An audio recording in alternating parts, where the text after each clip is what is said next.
नमस्कार दोस्तों, स्वागत है आपका एक बार फिर से आपके अपने YouTube चैनल कंपटीशन प्रिपरेशन पे। दोस्तों, इस वीडियो में हम बात करने वाले हैं टाइम, स्पीड एंड डिस्टेंस के उन क्वेश्चंस की जो आपके CGL मेंस 2019 में पूछे गए। टोटल 12 क्वेश्चंस हैं। एक क्वेश्चन बोट एंड स्ट्रीम का है, यानी 11 क्वेश्चन वैसे और एक क्वेश्चन बोट एंड स्ट्रीम का मिला के टोटल 12 क्वेश्चन है। तो आई होप आपको टाइम, स्पीड एंड डिस्टेंस का एक रैपिड रिविजन कह सकते हैं, आपकी रैपिड रिविजन हो जाएगा और कई सारे कॉन्सेप्ट भी सीखने को मिलेंगे। अगर आपने टाइम एंड डिस्टेंस करा होगा इससे पहले भी तो आपका रिवीजन, अदरवाइज आप कॉन्सेप्ट सीख लीजिएगा। PDF मैंने टेलीग्राम चैनल पे ऑलरेडी शेयर कर दिया है। जिन्होंने नहीं डाउनलोड करा, लिंक डिस्क्रिप्शन में आप जाके डाउनलोड कर सकते हो। कमेंट में भी मैं लिंक डाल देता हूँ। अगर आपका कोई डाउट फिर भी बचता है तो इंस्टाग्राम पे मुझे मैसेज कर सकते हो, अदरवाइज कमेंट सेक्शन में डाल देना। और बाकी कोई दिक्कत होती है तो बता देना। तो चलो स्टार्ट करते हैं, पहले प्रश्न पे आते हैं।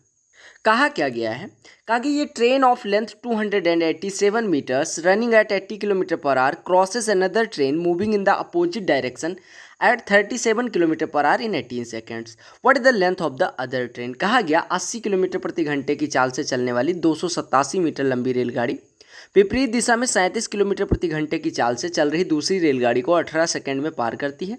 दूसरी रेलगाड़ी की गति बताइए। ध्यान से देखिएगा, अगर मैं कहूँ कि भैया एक रेलगाड़ी, ये रेलगाड़ी है और दूसरी रेलगाड़ी, कलर चेंज करके बना दे रहा हूँ, ये दूसरी रेलगाड़ी है, ठीक है। ये दोनों एक दूसरे को अगर पार करेंगी तो इनके द्वारा जो चली गई दूरी है वो इनकी लंबाई की योग के बराबर होगा। यानी L1 अगर पहले की लंबाई है, L2 दूसरे की लंबाई है, तो इनके द्वारा चली गई दूरी L1 + L2 होगी, पहली चीज़। दूसरी चीज़ आपको समझना होगा कि अगर ये अपोजिट डायरेक्शन में जा रही है, मतलब कि एक इधर एक इधर, तो इनकी जो रिलेटिव स्पीड होगी वो इनके दोनों के स्पीड के सम के बराबर होगी। इतना आपको पता होना चाहिए। अब आपसे कहा गया एक की स्पीड है 80, दूसरे की स्पीड है 37, यानी हमारी रिलेटिव स्पीड हो जाएगी, अगर एक दूसरे की तरफ आ रही हैं तो 80 + 37 यानी कि कितना हो जाएगी, 117 किलोमीटर प्रति घंटे। 117 किलोमीटर प्रति घंटे। यहाँ पे देखिए विपरीत दिशा में लिखा हुआ, इसी वजह से हमने जोड़ा, यानी हमारी स्पीड हो गई 117 किलोमीटर प्रति घंटे। अच्छा, आपको पता है L1 यानी पहली रेलगाड़ी की लंबाई पता है 287 मीटर है। आपने लिख दिया 287 मीटर पहले की लंबाई है, दूसरी की लंबाई को हम L2 मान ले रहे हैं, ठीक है। और आपको टाइम दिया गया है 18 सेकंड का समय लगता है, यानी कि 18 सेकंड टाइम दिया गया है। अब आपको पता होगा बेसिक सा फार्मूला है कि भैया टाइम बराबर होता है speed upon length upon speed, यानी डिस्टेंस अपॉन स्पीड। यानी आपका टाइम बराबर हो गया, यहाँ से हम लिख सकते हैं टाइम इज इक्वल टू, यानी कि समय बराबर होता है दूरी डिस्टेंस अपॉन स्पीड। दूरी आपको पता है कितना है, L1 + L2, यानी ये हो जाएगा 287 + L2, और स्पीड कितनी है 117 किलोमीटर प्रति घंटे में है। आपको समय सेकंड में दिया गया तो 117 को 5/18 से गुणा कर लो, यानी कि ये स्पीड हो जाएगी 117 × 5/18 × 5/18। ये हो गई आपकी डिस्टेंस बटे स्पीड, और ये बराबर आपका हो जाएगा टाइम। अब क्रॉस मल्टीप्लाई कर दो, क्रॉस मल्टीप्लाई करोगे तो आ जाएगा 287 + L2 = 18 कट जाएगा, यानी 117 × 5 585 हो जाएगा। यानी यहाँ से हमारा L2 बराबर आ जाएगा 585 में से 287 घटाओगे, अगर 585 में से 285 घटता तो 300 आता, और 285 से 2 ज़्यादा घट रहा है, यानी कि 300 से 2 कम हो जाएगा, यानी कि 298 मीटर आपकी लंबाई हो जाएगी दूसरी ट्रेन की। तो आपको बस बेसिक सा फार्मूला याद रखना है कि दूरी बराबर होता है चाल गुणे समय, या हम कह सकते हैं समय बराबर दूरी बटे चाल, यानी कि time is equal to distance upon speed. और आपको जो बेसिक चीज़ याद रखनी है कि अगर अपोजिट डायरेक्शन में चल रही है तो रिलेटिव स्पीड जो होगी, यानी परिणामी चाल, वो दोनों चालों का योग होगी, और अगर सेम डायरेक्शन में चल रही हैं तो रिलेटिव स्पीड दोनों चालों का अंतर होगी, ठीक है। तो चलो अगले प्रश्न पे आते हैं। देखिएगा, कहा गया A और B समान दिन समान समय पर क्रमशः स्थान X और Y से एक दूसरे की ओर चलना स्टार्ट करते हैं।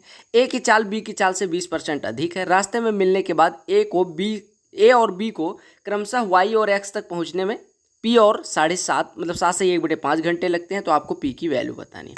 ध्यान दीजिएगा, इसका एक बेसिक सा फार्मूला है कि अगर ये दूरी है, ये X है, ये Y है, दो स्थान है, यहाँ से कोई चलता है इधर की तरफ और यहाँ से चलता है कोई इधर की तरफ, और ये यहाँ पे मिलते हैं।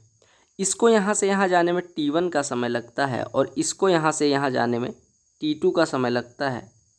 तो आपको पता होना चाहिए कि अगर इस वाले व्यक्ति की स्पीड S1 हो, इस वाले व्यक्ति की स्पीड S2 हो, तो आपको एक रिलेशन पता होगा कि S1/S2 बराबर होता है √T2/T1। ये कैसे होता है, मैंने टाइम, स्पीड एंड डिस्टेंस की बेसिक वाली वीडियो में करवाया है, आप जाके देख सकते हैं।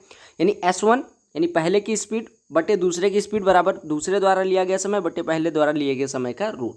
आपसे कहा गया कि ए की चाल बी की चाल से 20% अधिक है, यानी कि अगर हम बी की चाल को 5x माने तो इसकी चाल कितनी हो जाएगी, या 5x नहीं 5 माने तो पहले वाली की चाल इससे 20% ज़्यादा, यानी इसकी चाल हो जाएगी 6। बस आपको पता चल गया।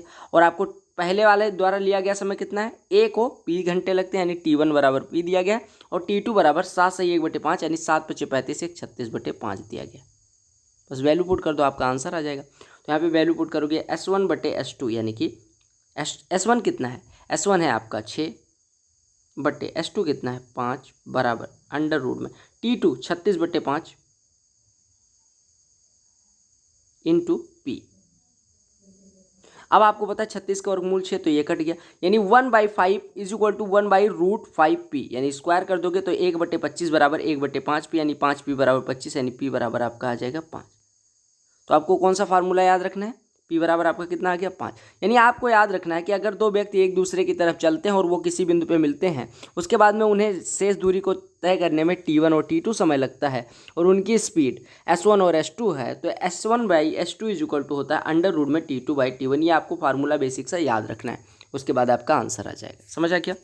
अगला प्रश्न देखिएगा, कहा गया 40 किलोमीटर की दूरी तय करने में ए को बी से 2 घंटे अधिक लगते हैं। यदि ए अपनी चाल को 2 गुना करता है तो उसे 80 किलोमीटर की दूरी तय करने में बी से 1.5 घंटे अधिक लगते हैं। 90 किलोमीटर की दूरी तय करने के लिए बी को अपनी उसी चाल से कितना समय लगेगा। यानी आपको बी की चाल निकालनी पड़ेगी और बी की चाल को 90 में डिवाइड कर देंगे तो आपको आ जाएगा कि 90 तय करने में कितना समय लगता है। प्रश्न को पढ़िएगा फिर से। कहा गया 40 किलोमीटर की दूरी तय करने में ए को बी से 2 घंटे अधिक लगते हैं। यानी कि अगर मैं बात करूं 40 को ए जाता है ए स्पीड से तो 40/ए लगता होगा, बी अगर जाएगा बी स्पीड से तो 40/बी समय लगेगा। और आपको क्या दिया गया है कि ए को बी से 2 घंटे अधिक लगते हैं, यानी कि ए को जो समय लगता है वो बी से 2 घंटे अधिक लगता है, ये दिया गया है। कहा गया यदि ए अपनी चाल को 2 गुना करता है तो उसे 80 किलोमीटर की दूरी तय करने में बी से 1.5 घंटे अधिक लगते हैं। यानी कि ए अपनी चाल ए से 2a कर दे, यानी 2a कर दे, तो 80 चलने में कितना समय लगेगा 80/2a। और ये कहा गया 80 को अगर बी चले यानी 80/b का समय लगेगा, उससे 1.5 घंटे यानी 3/2 घंटे ज़्यादा लगते हैं। आपको बी की चाल निकालनी है। बी की चाल निकालने के लिए आपको क्या करना पड़ेगा, ए वाले को कैंसिल करना पड़ेगा।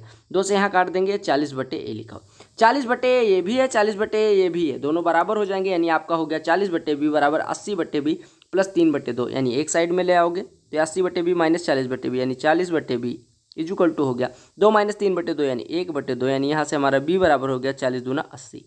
बी की चाल आ गई 80।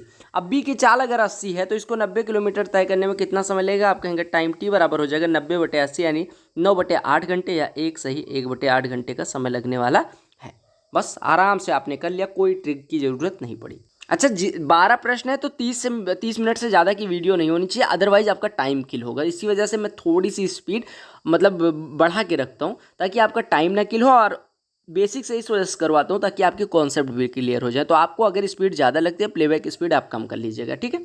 कहा गया किसी व्यक्ति को 160 किलोमीटर की दूरी 15 घंटे में तय करनी है। यदि वो दूरी के 4/5 भाग को, आग को नहीं भाग को, समय के 2/3 भाग में तय करता है तो शेष समय में शेष दूरी को तय करने के लिए उसकी चाल कितनी होनी चाहिए। कहा गया 160 किलोमीटर उसे 15 घंटे में जाना है। वो दूरी के 4/5 भाग को, 160 का 4/5 भाग कितना हो जाएगा, 160 गुणे 4/5 यानी कि 128। यानी ये कैसे किया मैंने, 5 से 160 को काटा 32, 32 चौको 128, यानी वो 128 किलोमीटर चल चुका है। कितनी देर में, समय के 2/3 भाग में, यानी समय के 2/3 भाग में चल चुका है। इसका मतलब 15 घंटे के 2/3 भाग में यानी 10 घंटे में, यानी उसने 128 किलोमीटर कवर कर लिया 10 घंटे। यानी अभी उसके पास समय बचा है 5 घंटे का, और उसके पास दूरी ट्रेवल करने को है 32 किलोमीटर। देखिए 160 में से 128 घटाएंगे 32 किलो, यानी उसे 32 किलोमीटर 5 घंटे में ट्रेवल करना है। तो टाइम कितना लगने वाला है 32/5 घंटे का, यानी आपका हो जाएगा 32 किलोमीटर 5 घंटे में, यानी उसकी स्पीड कितनी होगी 32/5 यानी कि 6.4 किलोमीटर पर आवर उसकी स्पीड हो जाएगी। अगर किसी को 32 किलोमीटर 5 घंटे में ट्रेवल करना है तो स्पीड कितनी हो जाएगी 32/5। ये सब प्रश्न मेंस में आए हुए हैं, देख लो शकल इसकी देखो। कहा गया 36 किलोमीटर प्रति घंटे की चाल से चलने वाली रेलगाड़ी किसी खंभे को 25 सेकंड में पार करती है, 350 मीटर लंबे पुल को पार करने में कितना समय लगेगा। देखो, अगर उसकी स्पीड 36 किलोमीटर प्रति घंटे है और वो किसी खंभे को 25 सेकंड में पार करती है, खंभे को अगर पार करेगी तो वो अपनी लंबाई के बराबर डिस्टेंस ट्रेवल करेगी, राइट। और अगर किसी प्लेटफॉर्म को पार करना है, मान लेते हैं ये कोई प्लेटफॉर्म है जिसको इसे पार करना है, ये लो प्लेटफॉर्म बना दिया मैंने, इसको इसे पार करना है, तो इसको कुल कितनी दूरी तय करनी पड़ेगी, अपनी लंबाई प्लस प्लेटफॉर्म की लंबाई के बराबर। आपसे कहा कि अगर एल दूरी तय करती है तो उसे 25 सेकंड का समय लगता है। तो अगर प्लेटफॉर्म को पार करना है, उसकी स्पीड एस माने, तो उसे लंबाई के बराबर दूरी तय करने में तो 25 सेकंड लग ही गया, और प्लेटफॉर्म को पार करने में जितना समय लगेगा, यानी कि प्लेटफॉर्म की लंबाई अगर हम पी माने, पी को एस से पार करने में जितना समय लगेगा उतना ही समय एक्स्ट्रा लगेगा। तो आप निकाल लो, प्लेटफॉर्म की लंबाई दी गई है 350 मीटर, आपको स्पीड पता है 36 किलोमीटर प्रति घंटे, तो आप निकाल लो कि प्लेटफॉर्म को पार करने में कितना समय लगेगा, और वही समय खंभे को पार करने वाले समय में जोड़ दो। तो आप कहोगे स्पीड दी गई 36 किलोमीटर प्रति घंटे, यानी 36 किलोमीटर प्रति घंटे को अगर मीटर पर सेकंड में बदलना है, आपको पता है 5/18 से गुणा करना पड़ता है अगर मीटर पर सेकंड में जाना है। 18 से 36 कटेगा 2 पंचे 10, यानी 10 मीटर पर सेकंड से हो जाएगी। अब 10 मीटर पर सेकंड से 350 मीटर ट्रेवल करने में कितना सेकंड लगेगा, 35 सेकंड, यानी 35 सेकंड में तो प्लेटफॉर्म पार करेगी, केवल प्लेटफॉर्म के बराबर दूरी, और अपनी दूरी भी चलनी है, अपनी दूरी वो 25 सेकंड लेती है, यानी टोटल अगर प्लेटफॉर्म को पार करना है तो उसे कितनी दूरी तय करनी थी, लंबाई और प्लेटफॉर्म की लंबाई के योग के बराबर, यानी 25 इधर और 35 इधर, टोटल कितना सेकंड लगा, 60 सेकंड, यानी 1 मिनट का समय लगा। बहुत बेसिक सा क्वेश्चन था। कहा गया अमिता, यानी अमिता अपने घर से 3.5 की स्पीड से अगर चलती है तो स्कूल 6 मिनट की देरी से 6 मिनट लेट हो जाती है। कहा गया अगले दिन वो क्या करती है, 4.5 की स्पीड से चलती है और 10 मिनट पहले स्कूल पहुंच जाती है। तो आपसे कहा गया उसके घर और स्कूल के बीच की दूरी कितनी है। देखो, बहुत बेसिक सा क्वेश्चन है, इसको करने के लिए ट्रिक्स भी हैं, लेकिन मैं बेसिक से कैसे करवाता हूँ वो समझिएगा। मैं मान लेता हूँ डिस्टेंस ए है, तो ए को 3.5 से जाएगी, तो आप कहेंगे a/3.5 यानी a/7/2 यानी 2a/7 का समय लगेगा, जो कि कहा गया यूजुअल टाइम अगर हम टी माने तो टी से 6 मिनट देरी से पहुंचती है, यानी टी से 6 मिनट ज़्यादा है। 6 मिनट ज़्यादा मतलब कि 6/60 घंटे ज़्यादा लगता है। दूसरी बात कही गई कि अगर वो 9/2 की स्पीड से जाए, यानी तब उसे समय लगेगा 2a/9 का, जो कि टी से 10 मिनट पहले पहुंच जाती है, यानी टी से 10 मिनट कम है, यानी टी माइनस 10/60 है। अब आपसे ए निकालने को कहा गया तो दोनों को घटा दो, यानी 2a/7 माइनस 2a/9, तो आप कहोगे कि 2a/7 माइनस 2a/9 करने के लिए 18 माइनस 14 यानी 4a/63 बचेगा, यानी 4a/63 इधर बचा, और ये बराबर आपका कितना हो जाएगा, 6/60 माइनस 10/60, 6/60 माइनस 10/60, यानी 16/60 हो जाएगा, 16/60 हो गया। अब इसी को सॉल्व करना है, यानी 4 से ये कटा है 4 हो गया, 4 से ये कटा 15 हो गया, यानी ए बराबर हो गया 63/15, यानी 15 चौको 60, बचेगा 30, 15 दूना 30, यानी कि कितना आ गया, 4.2 किलोमीटर दूरी आ गई। अब इसी 3 लाइन को लिखने में अगर आपको ट्रिक की ज़रूरत पड़ती है तो मेरे भाई फिर आप मेंस देने लायक नहीं हो। अगर आपकी स्पीड इस 3 लाइन को लिखने में घट जा रही है तो भैया फिर आप देख लो अपना क्या करना है। ये प्रश्न देखो, कहा गया ए और बी समान दिन समान समय पर क्रमशः स्थान एक्स से वाई तक चलते हैं। वही वाला प्रश्न है, एक दूसरे को पार करने के बाद ए और बी अपने गंतव्य स्थान पर पहुंचने में 5 सही 4/9 घंटे और 9 घंटे लगाते हैं। ए की स्पीड दी गई, बी की स्पीड। मैंने आपको बताया कि अगर दो व्यक्ति एक दूसरे की तरफ चलते हैं, यहाँ पे ये दोनों मिलते हैं, अगर ये t1 समय लेता है, ये t2 समय लेता है, तो इनकी स्पीड का जो रेशियो होता है s1/s2 वो पलट के इनके टाइम के रेशियो के वर्गमूल के बराबर होता है, यानी s1/s2 is equal to under root में t2/t1 होता है।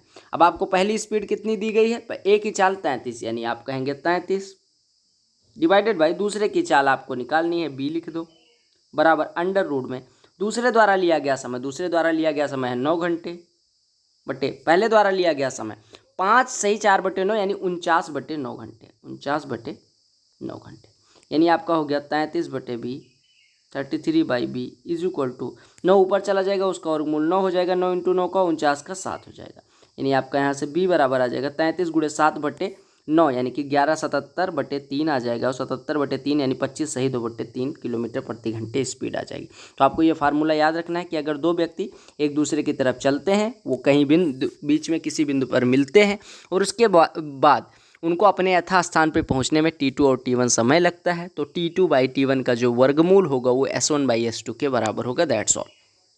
ये प्रश्न देखिएगा। अब ये डिलीवरी बॉय वाला प्रश्न है। कहा गया ये delivery boy started from his office at 10 AM to deliver an article यानी एक डिलीवरी बॉय कोई वस्तु डिलीवर करने के लिए 10 बजे अपने कार्यालय से निकलता है। कगे उसने अपना स्कूटर 32 की स्पीड से चलाया। उसने वस्तु देकर भुगतान लेने के लिए 15 मिनट वेट करा। उसके बाद वो 24 की स्पीड से 11:25 अपने कार्यालय पे पहुंच गया। लड़के द्वारा तय की गई कुल दूरी क्या होगी, यही पूछा गया है। बहुत आसान सा प्रश्न है, ध्यान से देखिएगा। कहा गया 10 बजे कार्यालय से चलता है, ठीक है, 32 के स्पीड से चलाया, भुगतान देकर 15 मिनट वेट किया, 24 की स्पीड से यात्रा करते हुए 11:25 पे अपने कार्यालय पहुंच गया। लड़के द्वारा तय की गई कुल दूरी बताओ। हम मान लेते हैं कि उसके कार्यालय से और जहां पे डिलीवरी पॉइंट है वहां की दूरी ए है, ठीक है। अब अगर ए दूरी हमने मान लिया कि डिस्टेंस जो है वो ए है, तो वो गया कितनी स्पीड से, 32 की स्पीड से, यानी उसे यथास्थान पे पहुंचने में कितना समय लगा होगा, a/32 घंटे का समय लगा। उसने क्या किया, 15 मिनट का वेट किया। 15 मिनट का वेट करने का मतलब 1/4 घंटे उसने वेट किया। फिर वही ए दूरी जितनी गया था उसी को वापस आएगा कितनी स्पीड से, कहा गया वापस 24 की स्पीड से आता है, यानी a/24 से वापस आए। कुल समय कितना लगा ये आप देख लीजिए। 10 बजे गया था, 11:25 पे वापस आया है, यानी आप कह सकते हैं कि 1 घंटे तो लगा ही लगा और साथ में 25 मिनट और लगे, यानी 1 सही 25/60 घंटे, यानी 1 सही 5/12 घंटे उसे लगे टोटल। बस अब आपको ये कैलकुलेट कर लेना है, यानी a/32 धन a/24। अब इसी को एलसीएम ले लो तो a/32 और पहले ऐसे लिख लो, a/32 प्लस 1/4 प्लस a/24 बराबर 1 सही 5/12, यानी 12 5 17/12। 32 24 का एलसीएम लो 96, 96 से गुणा कर दो। 96 से गुणा करोगे तो ये आपका आ जाएगा 3a प्लस 24 प्लस 4a बराबर 17×8 136 होता है, ठीक है। 8 7 56, 8 1 8 5 13, ठीक है। यानी ये हो गया 7a is equal to 136 minus 24 112, यानी ए बराबर कितना हो गया, 7 1 7 7 6 42। यानी कितनी दूरी है उसके घर से उसके कार्यालय के बीच की दूरी, 16। लेकिन आपसे पूछा गया उसने कुल कितनी दूरी ट्रेवल करी, तो आपने कहा ए गया था और ए आया था, यानी उसने टोटल कितनी ट्रेवल करी, 16 गया और 16 आया, यानी कि 32 किलोमीटर की उसने कुल डिस्टेंस ट्रेवल करी, यानी कि 2D उसने ट्रेवल करा जो कि 32 किलोमीटर के बराबर। अब यहाँ पे मान लो ऑप्शन में 16 भी दे दिया गया होता तो कई बार हमें क्या दिखता है, हमने a बराबर 16 लगाया, हमारा माइंड ही तुरंत 16 मार्क कर देता। ध्यान से देखिएगा कि उसके द्वारा चली गई कुल दूरी पूछा गया, तो सिली मिस्टेक्स नहीं होनी चाहिए, अदरवाइज आपको आते हुए सारा क्वेश्चन आ रहा होगा, फिर भी आप 2 बार 193 पे अटक जाओगे, ठीक है। अब इस सवाल को करने के लिए आपको लेना पड़ेगा कोई ना कोई कोर्स।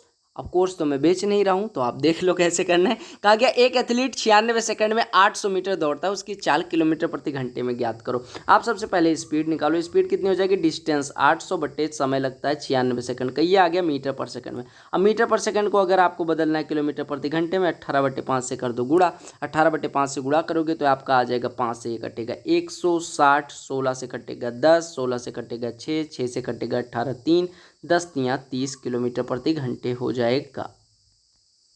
आपको ये ध्यान रखना है कि स्पीड को अगर किलोमीटर प्रति घंटे से मीटर पर सेकंड में बदलना है तो 5/18 से गुणा कर दो, अगर ये मीटर पर सेकंड में चला जाएगा, और अगर 18/5 से गुणा करोगे तो मीटर पर सेकंड से किलोमीटर प्रति घंटे में आ जाएगा।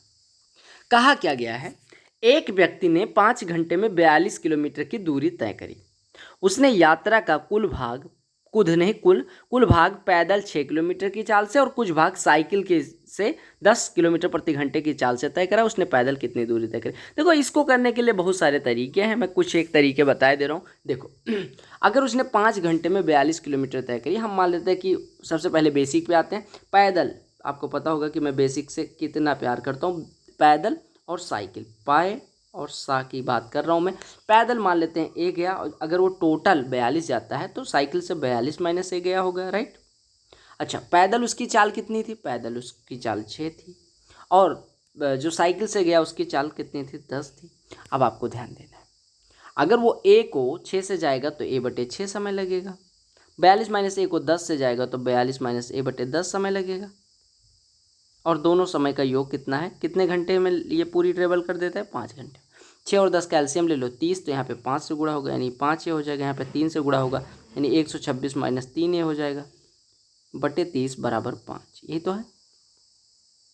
यानी ये हो गया 5 माइनस 3 है, ये हो गया 2a plus 126 is equal to 30 पंचे 150, यानी कि 2a इज इक्वल टू 24, यानी a बराबर 12।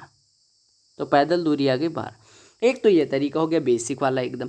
लेकिन आपको क्यों करें ऐसे बेसिक से, जब आपको पता है बेसिक से थोड़ा समय ज़्यादा लग रहा है, 1 मिनट के आसपास लग जा रहा है, तो आप कर लो ट्रिक से। देखो आपको दिया गया है कि साइकिल से, देखो आपको ये पता होना चाहिए कि जहाँ पे बेसिक से ही सबसे कम समय में होता है वहाँ पे ट्रिक पढ़ने की भी कोई ज़रूरत नहीं। जब बेसिक से आप सबसे कम समय में कर ले रहे हो या आप बराबर समय में कर रहे हो तो बेसिक, मैं तो कहता हूँ कि अगर आपका बेसिक स्ट्रांग है या जो भी मेथड आपको अच्छे से आती है वो मेथड पे आप 10 सेकंड ज़्यादा भी दे देंगे कोई दिक्कत नहीं, क्योंकि उसमें आपकी स्पीड मैक्सिमम होती है। और जो मेथड में थोड़ा सा भी डाउट है या जिस मेथड को आपने अच्छे से प्रैक्टिस नहीं करा, वो कितनी भी शॉर्ट मेथड हो, आप वहाँ अप्लाई करने से पहले 13 बार सोचेंगे। और सोचने में जो समय जाता है वो आपको डिप्रेशन में भी ले जाता है, डिमोरल भी करता है, और आपकी स्पीड कहीं ना कहीं किल होती है। तो आप ध्यान रखिएगा कि अगर आपको बेसिक कॉन्सेप्ट्स आते हैं तो उसी पे जाया करो, या जो भी मेथड आपने प्रैक्टिस करी है उसी मेथड पे अगर जाओगे तो आपका वो टाइम सेव कर देगी। वो कैसी भी मेथड हो, वो लॉन्ग हो सकती है, इजी हो सकती है, आपके लिए वही मेथड इजी होगी जिस पे आपने प्रैक्टिस की होगी। वो मेरे लिए बेसिक हो सकती है, आपके लिए कोई ट्रिक हो सकती है, जो भी। लेकिन अगर आप प्रैक्टिस अभी नहीं करें किसी मेथड पे, तो आप कोई सी मेथड जो आपको ईजी लगे उसको प्रैक्टिस करिए, और उस मेथड को इतना ईजी हो जाएगी जब आप प्रैक्टिस करेंगे, जितना प्रैक्टिस करोगे ईजी को उतना ही ज़्यादा ईजी हो जाएगी। तो देखो दूसरी मेथड देखिएगा, आपको दिया गया कि 5 घंटे में वो 42 किलोमीटर ट्रेवल कर देता है, यानी एवरेज स्पीड कितनी हो जाएगी, एवरेज स्पीड बराबर होती है total distance upon total time, यानी 42/5, यानी ये हो जाएगा 8.4 hours per 8.4 kilometre per our. आपको दिया गया कि पैदल यानी कि फुट पे और बाइसिकल पे, फुट पे वो 6 की स्पीड से जाता है, बाइसिकल से 10 की स्पीड से, और दोनों का रिजल्टेंट यानी कि परिणामी हमने जो एवरेज निकाला वो हो गया, यानी कि एवरेज हमारा है 8.4।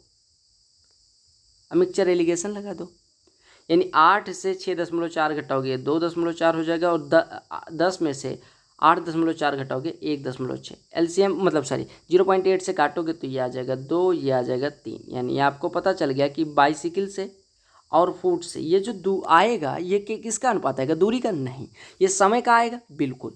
यानी कि ये जो अनुपात आया है वो फुट यानी पैदल और बाइसिकल के मतलब बाइसिकल से लिए गए समय का अनुपात आया। यानी अगर वो टोटल समय लेता है 2 + 3 यानी 5 घंटे का, तो 3 घंटे वो बाइसिकल से जाता है, 2 घंटे पैदल। हमें दिया गया है कि वो टोटल 5 घंटे समय लगता है, तो यानी हमारा पैदल चली गई दूरी में लिया गया समय हमें दिया गया 2 घंटे, और बाइसिकल से 3 घंटे। अब आपसे पूछा क्या गया, आपसे पूछा गया पैदल कितनी दूरी तय करिए। आपको पता है पैदल स्पीड है 6, 2 घंटे चलता है, यानी दूरी कितनी ट्रेवल करेगा, 6 × 2, 6 का टेबल अगर याद होगा तो 6 दूनी 12 आप आसानी से कह दें।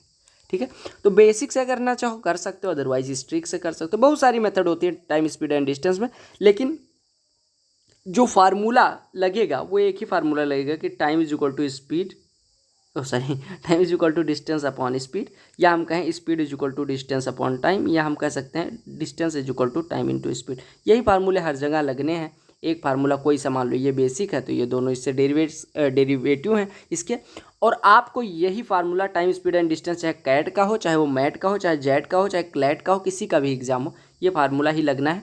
हो सकता है थोड़ा सा टिपिकल लैंग्वेज में दिया जाए, बाकी फार्मूला यही लगना है।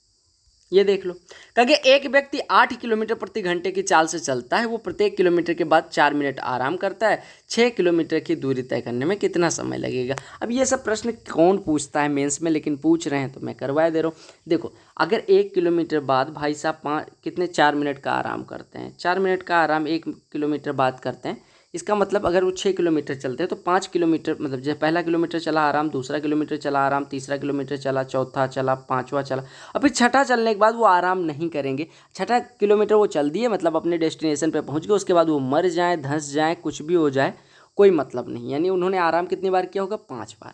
यानी कि उन्होंने टोटल 4 मिनट का एक बार आराम करता था, 5 बार में यानी 5 किलोमीटर में 20 मिनट तो उन्होंने आराम कर लिया। कितने मिनट, 20 मिनट उन्होंने आराम कर लिया। और आप निकाल लो कि 8 की स्पीड से 6 किलोमीटर जाने में समय कितना लगेगा, आप कहेंगे 6/8 घंटे का। 6/8 घंटे बोले तो 3/4 घंटे यानी 45 मिनट का समय लगेगा।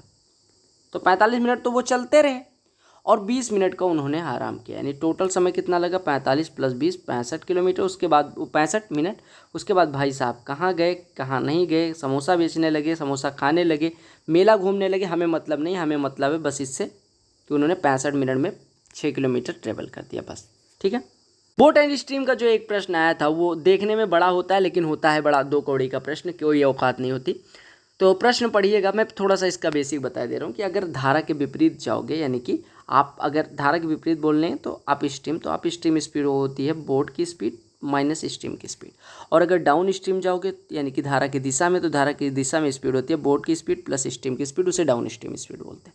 और अगर ये दोनों चीज़ें पता हो, बोट की स्पीड पूछी है तो बोट की स्पीड होती है up stream plus down stream by 2। अरे सीधे सीधे फार्मूला ये दोनों चीज़ें इसमें पुट करोगे तो वही आ जाएगा। और स्ट्रीम की स्पीड निकालनी है तो ये होती है down stream minus up stream by 2। तो ये 2 फार्मूले आपको 2-3 फार्मूले याद रखने, बाकी इसमें कुछ होता नहीं है। तो प्रश्न देखिएगा, यहाँ पे विपरीत कहा गया है और धारा की दिशा कहा गया है, यानी विपरीत मतलब हो गया अप स्ट्रीम और धारा की दिशा मतलब डाउन स्ट्रीम। ठीक है। आपसे कहा गया डाउन स्ट्रीम, अच्छा विपरीत यानी कि अप स्ट्रीम जाना है 6 किलोमीटर, यानी आपको अप स्ट्रीम स्पीड पता होनी चाहिए। अब देखिए कहा 45 मिनट में धारा की विपरीत दिशा में 5 किलोमीटर जाते। 45 मिनट बोले तो 3/4 घंटे, 3/4 घंटे की बात की गई समय। धारा की विपरीत दिशा में 5 किलोमीटर, यानी 5 किलोमीटर वो किस स्पीड से गया होगा, 5 किलोमीटर अगर हो जाएगा धारा की विपरीत दिशा में अप स्ट्रीम स्पीड से, अप स्ट्रीम मतलब बोट माइनस स्ट्रीम, और प्लस 7.5 किलोमीटर धारा की दिशा में यानी B + S से। ये समय पहला इक्वेशन बन जाएगा। दूसरा इक्वेशन बनेगा 25 मिनट, यानी 25 मिनट लगता है कब, 25 मिनट बोले तो 5/12 घंटे। ये कब लगता है, जब हम 5 किलोमीटर धारा की दिशा में, यानी कि 5 किलोमीटर धारा की दिशा में यानी 5/B + S। ठीक है। और धारा के विपरीत 2.5 किलोमीटर जाते हैं, यानी 2.5 बटे धारा के विपरीत, ये समय लगता है। अब ये दोनों इक्वेशन हो गया, आपसे धारा के विपरीत वाली चाल पूछेगी, यानी B - S आपको निकालना है। B - S निकालना है यानी B + S वाला इक्वेशन कैंसिल करना पड़ेगा। B + S वाला कैंसिल करने के लिए किससे गुणा करना पड़ेगा, यहाँ पे चाहे 2 से गुणा कर दो, यहाँ पे 3 से, या हम कहें इसमें 1.5 से गुणा कर दो, लेकिन 2 और 3 से गुणा करना आसान है, यानी 2 से यहाँ गुणा कर दोगे तो ये आपका 15 बन जाएगा, ये 10 बन जाएगा और ये 6 बन जाएगा। और अगर इधर 3 से गुणा करोगे 15 बनेगा, 7.5 बनेगा, ये भी 15 बनेगा। अब दोनों को घटा लो, घटाओगे तो 10/B - S minus 7.5/B - S, यानी कि 2.5/B - S is equal to कितना आ गया, 6/4 माइनस 15/12, यानी ये 18/12 माइनस 15/12 यानी 3/12 यानी 1/4, यानी बोट माइनस स्ट्रीम की स्पीड हो गई 2.5 चौको 10। अब 10 किलोमीटर प्रति घंटे स्पीड आ गई तो 6 किलोमीटर जाने में कितना समय लगेगा, 6/10 घंटे का, यानी 3/5 घंटे का। 1/5 घंटे होता है 12 मिनट, तो 3/5 घंटे 36 मिनट हो जाएगा। बताओ 3 लाइन लिखने में आप अगर आपकी जान जा रही थी तो कैसे होगा। बोट माइनस स्ट्रीम की स्पीड आ गई, यही हो जाएगी आपकी कौन सी स्पीड, विपरीत यानी कि अप स्ट्रीम स्पीड हो जाएगी। अच्छा, हिंदी और अंग्रेजी दोनों में ना पढ़ना, बहुत गलत होता है। इसी वजह से मैं क्वेश्चंस को एक ही लैंग्वेज में रखता हूँ, अंग्रेजी में। मैं अगर हिंदी भी पढ़ लेता हूँ अंग्रेजी भी, तो boat down stream up stream इसमें कन्फ्यूज हो जाता हूँ कि हिंदी में क्या कहते हैं, विपरीत दिशा धारा की दिशा। ठीक है, तो आपको ये ध्यान रखना है कि प्रश्न को एक ही लैंग्वेज में पढ़ना हुआ है एग्जाम में। अगर नहीं समझ आता तो आप हिंदी में पढ़ लीजिएगा, अदरवाइज इंग्लिश में ही पढ़िएगा। तो आपको ये पता चल गया कि अगर हमें बोट मतलब अप स्ट्रीम जाना है 6 किलोमीटर, तो अप स्ट्रीम स्पीड हमें पता होनी चाहिए। हमने क्या किया मैं फिर से बता दे रहा हूँ, देखो हमने जो किया वो मैं फिर से कर दे रहा हूँ ताकि आपको समझ में आ जाए। हमने बस इतना किया भैया कि ये जो क्वेश्चंस दिए गए थे उसको इक्वेशन बनाया, इक्वेशन हमने बना लिया। अब इक्वेशन बनाने के बाद हमें विपरीत दिशा वाला चाहिए, यानी हमें क्या चाहिए, B - S। B - S चाहिए यानी B + S कैंसिल करना है। अब 7.5 यहाँ पे, 5 यहाँ पे, यानी आप या तो 1.5 से गुणा कर लो, यानी इसको कैंसिल करना है। अब इसको कैंसिल करने के लिए अगर हम दोनों को 15 बना लें, कैंसिल हो जाएगा, तो 15 बनाने के लिए 2 से गुणा कर दोगे, ये 15 हो जाएगा, ये आपका 10 हो जाएगा और ये 6 हो जाएगा। और इसमें 3 से गुणा कर दो, ये 15 हो जाएगा, 7.5 हो जाएगा, ये भी 15 हो जाएगा। अब घटाओगे तो ये तो कट जाएगा, 6/4 यानी ये 3 से ऊपर नीचे गुणा कर दो, ये 18/12 लिखा हो। 3 से गुणा क्यों करा, क्योंकि यहाँ पे 15/12। अब 18/12 माइनस 5/12 यानी 3/12, 1/4 हो जाएगा। 10 माइनस 7.5 यानी 2.5/B - S, यानी B - S 4 × 2.5 10 हो गया। अब B - S अगर 10 हो गया तो 6 किलोमीटर उसी स्पीड से जाना है, यानी कि 6/10 यानी 3/5 घंटे का समय लगेगा। अगर मिनट में निकालना है तो 3/5 घंटे को 1 घंटा 60 मिनट, 3/5 घंटा 3/5 × 60 यानी कि 36 मिनट। तो आपका C ऑप्शन करेक्ट हो गया। तो ये थे कुछ क्वेश्चंस जो आपको करने थे। अब बताइएगा कि 12 प्रश्न में इससे कम समय या इससे ज़्यादा समय लेना, मतलब इससे ज़्यादा समय लेना वाजिब नहीं था और इससे कम समय लेना भी मुझे वाजिब नहीं लगा। इस वजह से मैंने मुझे लगता है कि मैंने सही समय लिया है, ठीक है। और आपका रिवीजन भी हो गया होगा। आई होप आपको सारे क्वेश्चन समझ में भी आ गए होंगे, रिवीजन हो गया और बाकी सारे टॉपिक्स भी करवा दिए जाएंगे। CHSL मैंने ऑलरेडी करवा दिया, CHSL टॉपिक वाइज। CPO चल रहा है, CPO का एक चीज़ बचा हुआ और CGL मेंस खत्म ही होने वाला है। तो आपका मतलब ज्योमेट्री मेंसुरेशन, स्काउट ट्रिगो और अलजेब्रा करवाने के बाद ये खत्म हो जाएगा मेंस वाला। उसके बाद हमारा बचेगा CPO, तो वो भी करवा देंगे, तो कोई टेंशन लेने की ज़रूरत नहीं है। बाकी प्रीवियस ईयर सेट्स आपको लगभग करवा दिए गए। प्लेलिस्ट वगैरह चेक करते रहो, चैनल पे नए होना सब्सक्राइब कर लेना। जल्दी से 50,000 मेंबर पूरे होने चाहिए अपने चैनल पे, ठीक है। फिर उसके बाद अगला लक्ष्य रखेंगे। और लाइक शेयर सब्सक्राइब कर देना। PDF टेलीग्राम चैनल पे डाल दी है, तो जाके डाउनलोड कर लो। इंस्टाग्राम पे अगर कोई डाउट है तो भेज देना। Bye bye, love you all. मिलते हैं अगले चैप्टर में अगली टॉपिक वाइज।